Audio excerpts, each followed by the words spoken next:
how many payment method can I have associated with my PrizePicks account? Now the answer to this is very simple.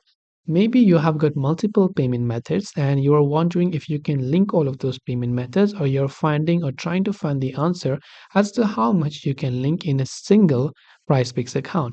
Well, the answer to that is very simple. As I said earlier, if I go to the official help section on when they say of PrizePicks, how many payment methods can you have associated with your PrizePicks account? The answer is you may connect up to 2 credit cards and 1 bank account and 1 PayPal account to your PrizePicks account. I repeat, 2 credit cards, 1 bank account, and 1 PayPal account to your PrizePicks account.